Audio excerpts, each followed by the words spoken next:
खूब पूजा पाठ करने के बाद भी घर में बरकत क्यों नहीं है? आपने बहुत लोगों को यह कहते हुए सुना होगा कि मैं इतनी पूजा पाठ करता हूँ, लेकिन उसका पूर्ण फल मुझे नहीं मिलता है। इस वीडियो में हम उसका कारण बताएंगे। असल में जाने अनजाने में कुछ लोग पूजा के दौरान कई तरह की गलतियां कर बैठते हैं, जिसकी वजह से उन्हें पूजा का फल नहीं मिल पाता और पूजा अधूरी रह जाती है। ऐसे में अगर आप गलत विधियों और नियमों के साथ पूजा करते हैं तो इसका विपरीत प्रभाव भी पड़ सकता है।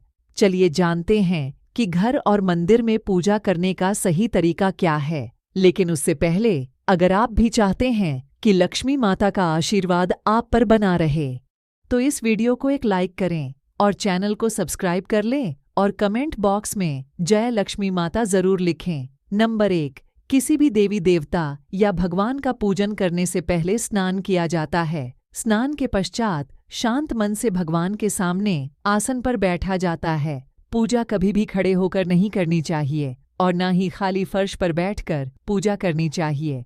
कुछ लोग पूजा करते समय जमीन पर ही बैठ जाते हैं, जो कि बिल्कुल गलत है। जिस तरह से आपने भगवान को बैठने के लिए आसन दिया है, ठीक उसी प्रकार स्वयं भी आसन पर ही बैठे। शास्त्रों में कंबल और कुशा के आसन को पूजा के लिए शुभ माना गया है। नंबर 2, इस बात का भी ध्यान रखें कि पूजा का स्थान घर के फर्श से थोड़ा ऊपर होना चाहिए।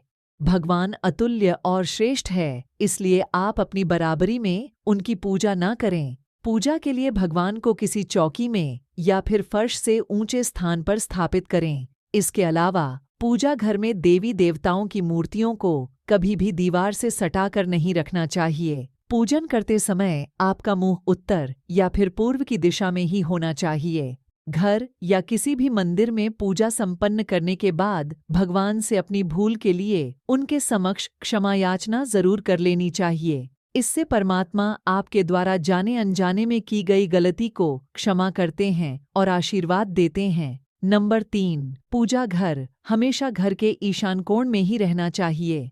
पूजा घर में किसी एक देवी देवता की मूर्ति एक से ज्यादा नहीं होनी चाहिए। घर के मंदिर में किसी भी भगवान की मूर्ति 9 इंच या 22 सेंटीमीटर से छोटी होनी चाहिए। इससे बड़ी प्रतिमा घर में रखना शुभ नहीं माना जाता। बड़ी प्रतिमा को मंदिर में रखना चाहिए। अपने बेडरूम में कभी भी पूजा घर स्थापित न करें और रात्रि के समय अपने पूजा घर को पर्दे से ढक कर रखें और पूजा घर में काम में आने वाली सभी चीजें जैसे शंख, घंटी, प्रसाद के बर्तन, दीपक, शिवलिंग, जनेऊ और भगवान शालिग्राम को साफ सुथरे कपड़े ऊपर रखना चाहिए। ऐसा नहीं करने पर हर रोज पूजा पाठ करने के बाद भी आपको उचित फल नहीं मिल पाता है। नंबर 4, शास्त्रों में उल्लेख है कि घर या मंदिर कहीं पर भी यदि आप सूर्यास्त के बाद रात के समय पूजा करते हैं तो इस समय ना तो शंख बजाना चाहिए और ना ही घंटी बजानी चाहिए। ऐसा माना जाता है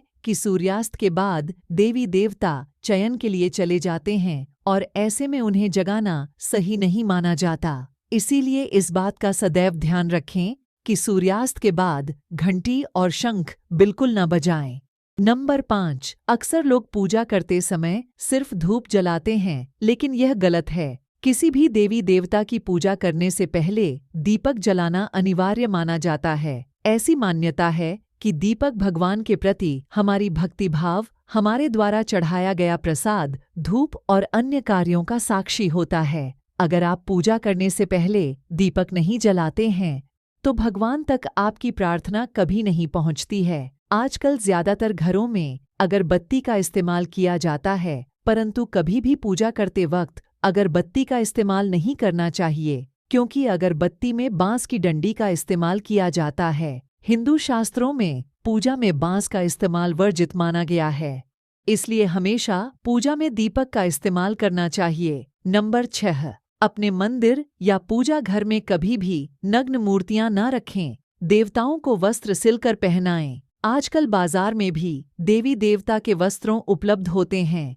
आप चाहे तो बाजार से ले सकते हैं। हमेशा देवता की पसंद के अनुसार या फिर शुभता को ध्यान में रखते हुए ही वस्त्र धारण करवाना चाहिए।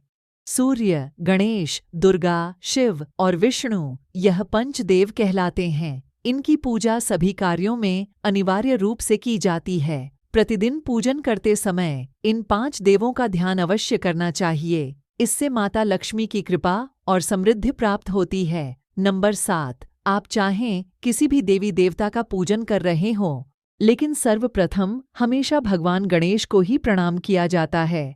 किसी भी हवन या किसी भी शुभ कार्य की शुरुआत में भगवान गणेश को प्रणाम करके ही की जाती है।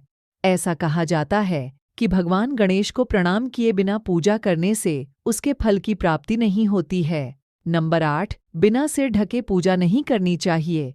मान्यता है कि बिना सिर ढके पूजा करने से इसका पूर्ण फल आपको प्राप्त नहीं होता है। पूजा के दौरान सिर ढकना भगवान के प्रति श्रद्धा भाव को दर्शाता है। पूजा के दौरान सिर ढकने का धार्मिक कारण के साथ वैज्ञानिक कारण भी बताए गए हैं। इसलिए स्त्री हो या पुरुष पूजा के दौरान सिर जरूर ढके।